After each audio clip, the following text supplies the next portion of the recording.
It drives me crazy. You watch a lot of videos out there on YouTube and you hear so many YouTube pundits talk about the real estate market. Is it a good time to buy? Are we in a bubble? Should I wait? We're going to talk about timing the market, and we're going to get started right now. Hi, my name is David Matney with Nebraska Realty. I'm a local realtor here in Omaha, Nebraska. Now let's jump into today's topic. If you go online to YouTube, you see video after video talking about the impending real estate market collapse. Now, anybody with a YouTube channel can claim to be the next Ivy Zellman. Truth is, nobody can predict the future. First, let's talk about a few things. Number one is timing the market. If Warren Buffett can't time the stock market, why would you think that somebody with a YouTube channel can time the real estate market? How do you know when the market is at the bottom?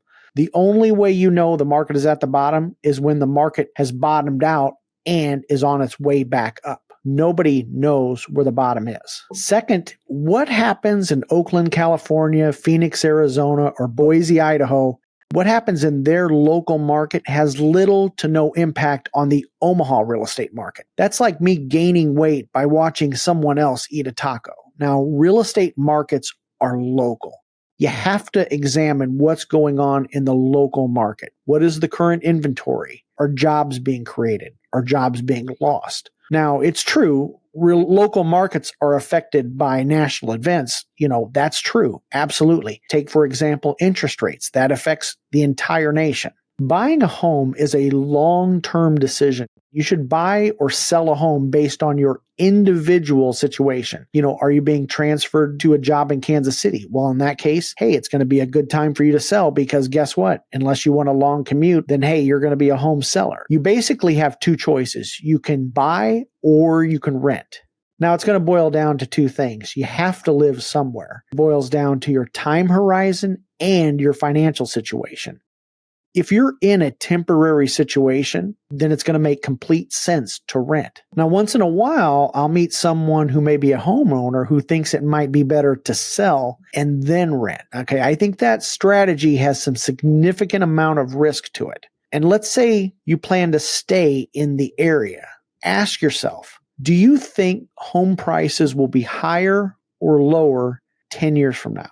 Real estate prices do ebb and flow. They go up and down. Over time, historically, prices go up. Same thing goes with rent. Now, let's use this example. Let's say you purchased a home, let's say 6 years ago for $130,000. And let's say now the market has gone up and that very same home would cost you $200,000. You owe about $110,000 and your monthly payment, let's say, is $1,100 a month. Are you sure you can find something as nice to rent for $1,100 a month?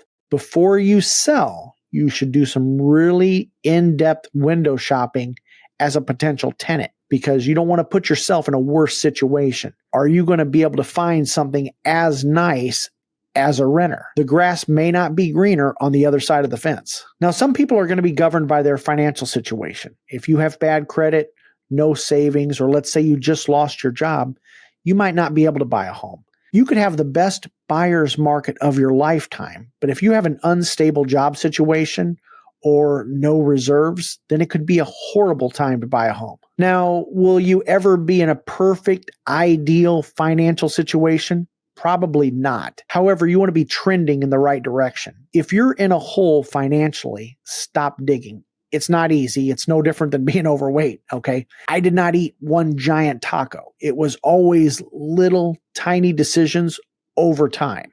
Speaking of tacos, if you want to check out my taco video for the best tacos in Omaha, click on the link above. And here's the other thing. I don't think anyone should buy a home unless they have some savings set aside. That's on top of your down payment and your closing costs. If you have no savings set aside for a rainy day, in my opinion, you have no business buying a home because furnaces go bad, repairs need to be made, and that can be really tough if you have nothing in reserve. And here's another thing too. You should buy a home you can afford. Buying a home to impress people you don't like with money you don't have, in my opinion, is an ingredient for a disaster waiting to happen. Just because a lender says you can doesn't mean you should.